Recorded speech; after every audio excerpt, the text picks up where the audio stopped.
Hello, welcome to Ken studies. CAPF AC 2022 का जो आप प्रिपरेशन कर रहे हैं, तो उसमें ग्रामर का प्रिपरेशन किस ढंग से करने हैं, कौन कौन से टॉपिक करने हैं, ये सारे चीजें डिटेल मैं आपको इस वीडियो में बताने जा रहा हूँ।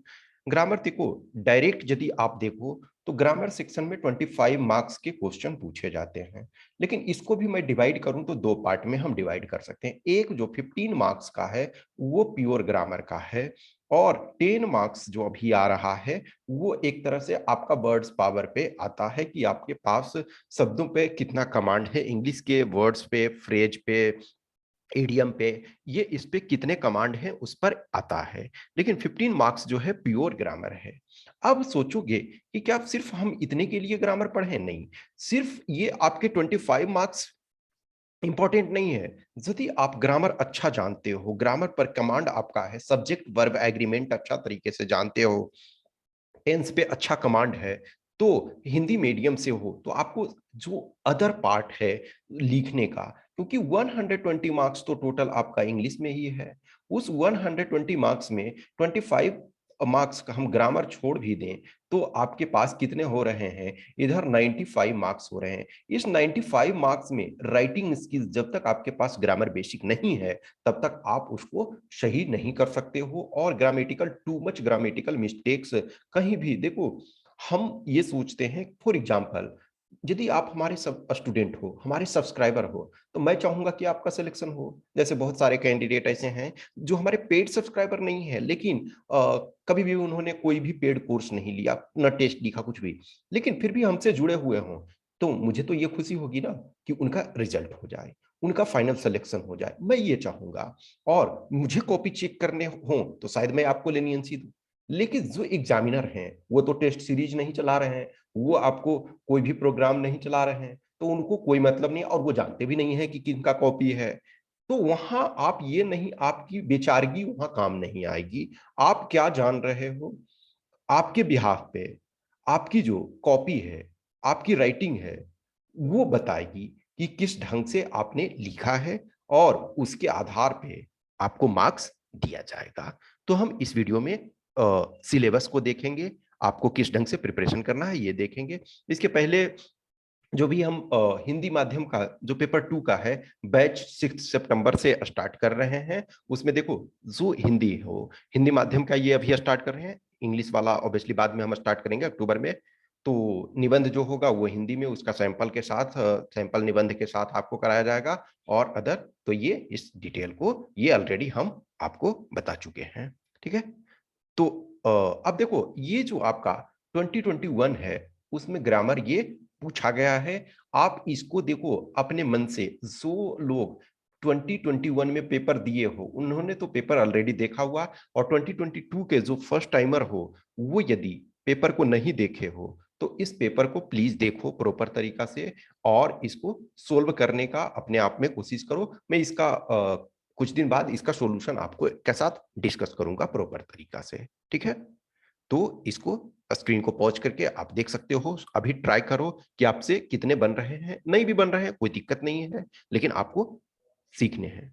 अब ये वाला देखो जो है, write one sentence each using the following words और phrases to bring out their meaning clearly. देखो ये प्योर ग्रामर का नहीं है, मैंने इसी को जो 10 मार्क्स का बताया था, तो ये मैं मानता हूं कि ये ग्रामर नहीं है, ये आपका वर्ड पावर यदि है तो वर्ड पावर आपका ठीक है तो आप इसको कर सकते हो, ठीक है।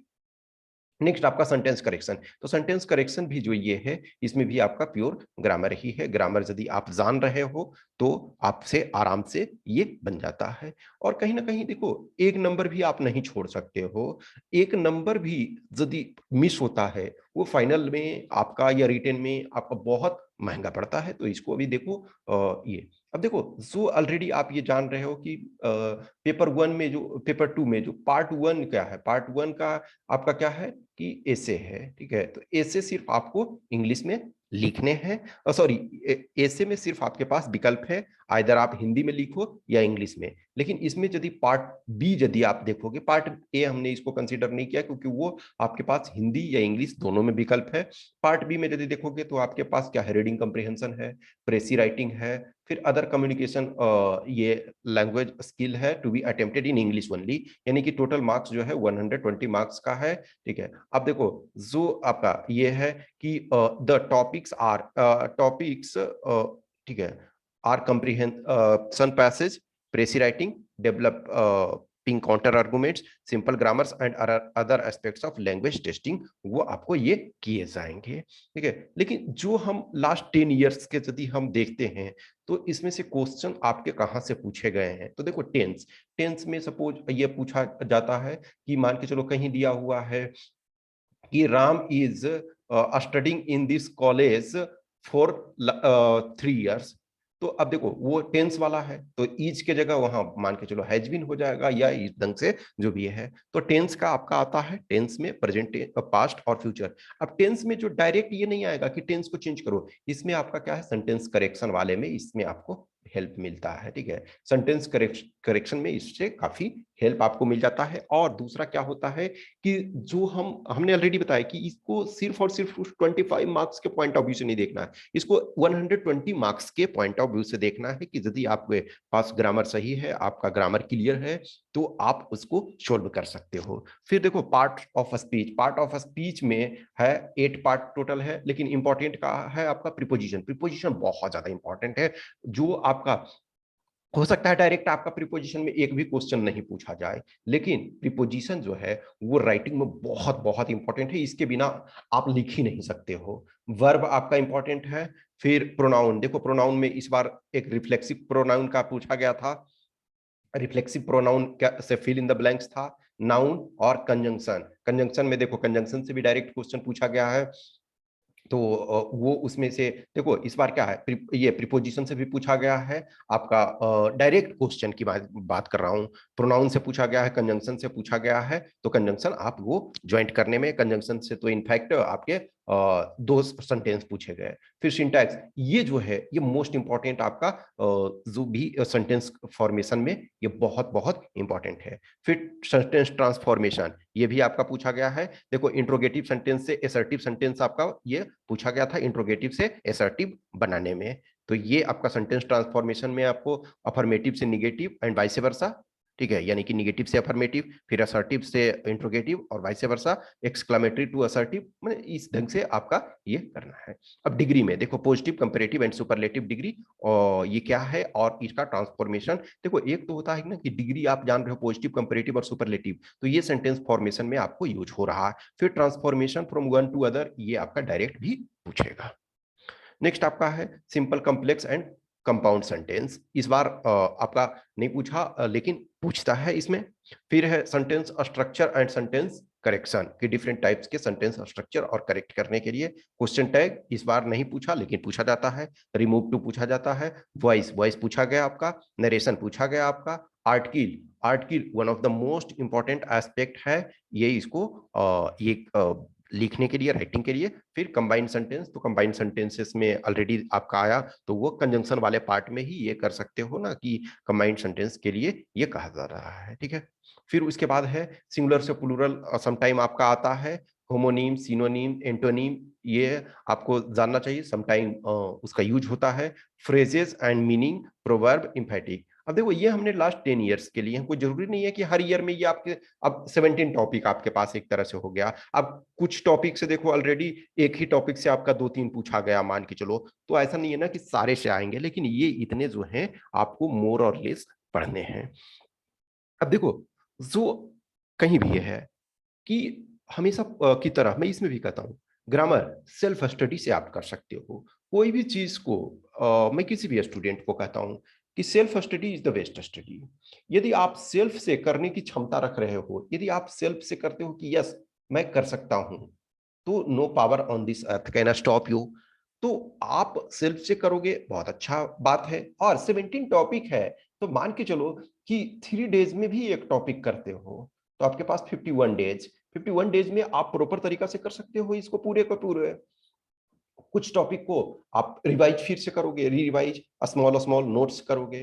देखो जो इसमें से सेल्फ करने के लिए तो बुक कोई भी आप ले सकते हो, मार्केट में जाओ कोई भी अच्छा, लेकिन मैं ये बोलूंगा कि रे एंड मार्टिन का आप ले सकते हो। रे एंड मार्टिन का English high school English grammar and composition, ठीक है, high school English grammar and composition,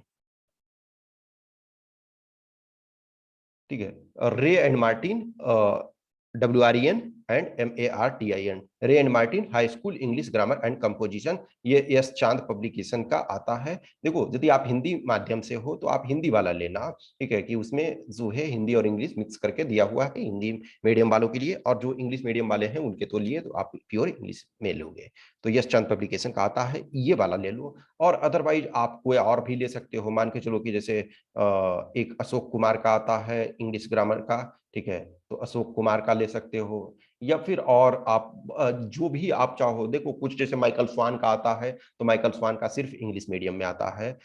Hindi medium वाले आप ये रे एंड मार्टिन वाला ले लो, तो रे एंड मार्टिन दोनों में आता है।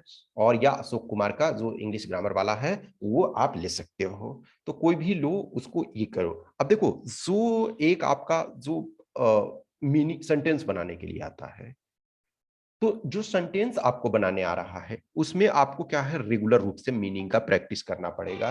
रेगुलर रूप से आप प्रैक्टिस करोगे तो ये आपका आ जाएगा, ठीक है। तो रेगुलर रूप से आपको ये रेगुलर रूप से यदि आप उसको प्रैक्टिस करते हो, फॉर एग्जांपल आपको हिंदी वाला मीडियम से हो तो हिंदी न्यूज़पेपर आप पढ़ रहे हो, लेकिन मैंने बोला आपको कि वीक में 2 डेज कम से कम इंग्लिश का न्यूज़पेपर लो, तो उस 2 डेज में आप मीनिंग को देखो। नॉर्मली क्या करो, एक सेपरेट आप ग्रामर का नोटबुक रखो, उस नोटबुक में डेली आप 10 मीनिंग्स लिखने का कोशिश करो। आइदर वो वर्ड हो, सिंपल वर्ड हो, या फिर आपका फ्रेज हो, या इडियम हो। ये यदि 10 आप डेली लिखते हो तो अभी आपके पास एक तरह से ऑन एन एवरेज क्या है, 300 डेज। 300 डेज में आप 3000 लिख लोगे। 3000 में मैं मानता हूं कि बहुत सारे रिपीटेड भी होंगे, उन रिपीटेड के बावजूद भी आपके पास कितने होंगे, 2000 होंगे। बिलीव मी, यदि आप 2000 वर्ड्स को या मीनिंग को यूनिक रूप से कर लेते हो तो आपको ऑलमोस्ट चीजें क्लियर हो जाएगी। और वो आप जो भी सेंटेंस फ्रेम करोगे, आइदर वो आर्गुमेंट डेवलप करोगे, या फिर रिपोर्ट राइटिंग करोगे, या फिर जैसे रीडिंग कम्प्रिहेंशन है, या फिर प्रेसी राइटिंग है, तो इन सारे में आपको मदद मिलेगा। तो ये कोशिश अभी से हैबिट बना लो कि हम 10 मीनिंग्स को ये करें। देखो क्या है ना कि जो आपके वर्ड मीनिंग आते हैं उसे सेंटेंस फ्रेम करने, ये कोई भी आपको गेस नहीं कर सकता है ना। कोई भी ऐसा नहीं है ना कि 50 दे दिया उसी में आएगा। ये जो भी वही कर सकता है कि यस हमने ही क्वेश्चन बनाया है, ये लो इसी में से आ जाएगा, ये तो होना नहीं है। तो इसको आप रेगुलर रूप से ये करो। जिनको भी, देखो हमने ऑलरेडी बताया कि हम बैच जो है फुल पेपर 2 का 6 सितंबर से स्टार्ट कर रहे हैं।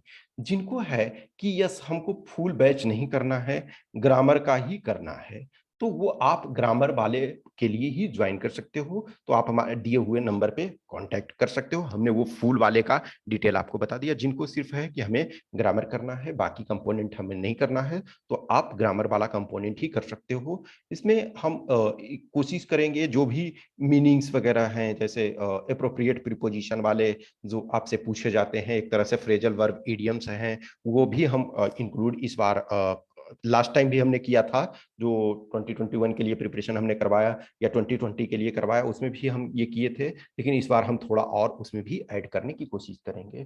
कहीं भी जो भी कम्पिटिटिव एग्जाम है या यूपीएससी का एग्जाम है, तो मैं समझता हूं कि आप एक प्रॉपर टाइम फ्रेम लेकर के ये आप नहीं कर सकते हो कि 20 दिन 25 दिन में। यस, यदि आप किसी का पेपर मान के चलो 1 में बहुत अच्छा है, पेपर 1 एक्सेलेंट है कि 160 170 175 ला रहे हैं, तो ठीक है, पेपर 2 को भी इग्नोर कर सकते हो, थोड़ा सा इग्नोर इन द सेंस कि मिनिमम तो आपको 50 लाना ही होगा। लेकिन यदि आप एवरेज में हो तो हर मार्क्स मायने रखता है, एक एक नंबर, दो दो नंबर, पांच पांच नंबर वो आप बना सकते हो। ग्रामर में कुछ है हमारे स्टूडेंट जिन्होंने ये बताया ठीक है हमारे 18 से 20 आ रहे हैं, 18 से 20 यदि आ रहा है तो उनको ऑलरेडी एज मिल गया। अब आप यदि 5 ला रहे हो ग्रामर में, मैंने देखा हुआ है टेस्ट रूम में या क्लासरूम में हमारे स्टूडेंट कुछ कुछ थे 25 में 3 ला रहे हैं, 4 ला रहे हैं, 5 ला रहे हैं, ये भी कंडीशन होता है। मैं क्लासरूम में तो ऐसा ही सिस्टम बहुत सारा को दिखता था, और कुछ ऐसे भी थे 18 मार्क्स भी लाने वाले, 19 मार्क्स भी लाने वाले। तो 3 और 18 में बहुत डिफरेंस है। तो और ये सिंपल से हैं, खास करके जो 15 मार्क्स का ग्रामर है उसमें से यदि देखोगे, आपने वॉइस पर कमांड कर लिया, नरेशन पे कमांड कर लिया, रिमूव टू वगैरह, तो ये सिंपल सिंपल रूल है, वन टाइम ये कर लिए वो आपका चलता रहेगा। फिर बीच बीच में प्रैक्टिस। अब देखो प्रैक्टिस में क्या है कि हम ऑलरेडी जैसे लास्ट टाइम जो मिशन 240 था तो उसमें हमने ग्रामर के भी आपके प्रैक्टिस ये करवाए, कुछ ये दिए। तो देखो वो तो जो प्रैक्टिस है वो आपके लिए नो डाउट, यदि नहीं भी कोई ज्वाइन करो नहीं करो उससे वो नहीं पड़ता है, वो लास्ट टाइम हम कुछ कुछ प्रैक्टिस ये करवाएंगे ही। लेकिन प्रैक्टिस में उन्हीं को फायदा मिलता है जो ऑलरेडी कर चुके हैं। तो आप या तो एक सिंपल कोई भी बुक ले लो, जैसे मैंने रे एंड मार्टिन बोला, या अशोक कुमार का ले लो और उसको अभी से करो, या फिर आप चाहो तो किसी के यहाँ भी बेसिक ग्रामर के लिए आप ज्वाइन कर सकते हो। एक बार ये करो, ये इस सिर्फ 25 मार्क्स नहीं देखो, ये देखो कि हमें जो 120 मार्क्स में पूरे में हेल्प करेगा। और हिंदी मीडियम से हो तो आप ऐसे अच्छा लिख सकते हो, मैं ऐसे आशा कर रहा हूं कि आप निबंध को अपने लैंग्वेज में अच्छा लिख लोगे। कुछ भी क्वेश्चंस क्यूरी है इससे संबंधित तो आप ये हमें इन दिए हुए नंबर पे संपर्क कर सकते हो। और देखो इसमें जो केन स्टडी में एक ग्रामर में प्लेलिस्ट बना हुआ है, ठीक है, तो ग्रामर नाम का एक प्लेलिस्ट है, उसमें ऑलरेडी मैक्सिमम टॉपिक्स जो हैं कुछ को छोड़ करके बहुत सारे टॉपिक्स जो है वो कवर किए हुए हैं। तो आप एक बार देखो, उनको देखो समझो, ऐसा जरूरी नहीं है कि हर कोई, मैंने बोला ना कि आप सेल्फ स्टडी कर सकते हो, वो बेटर है, आप एक ओवरव्यू वहां से ले लो, उसमें बहुत सारे टॉपिक्स कवर किए हुए हैं। Okay, thank you.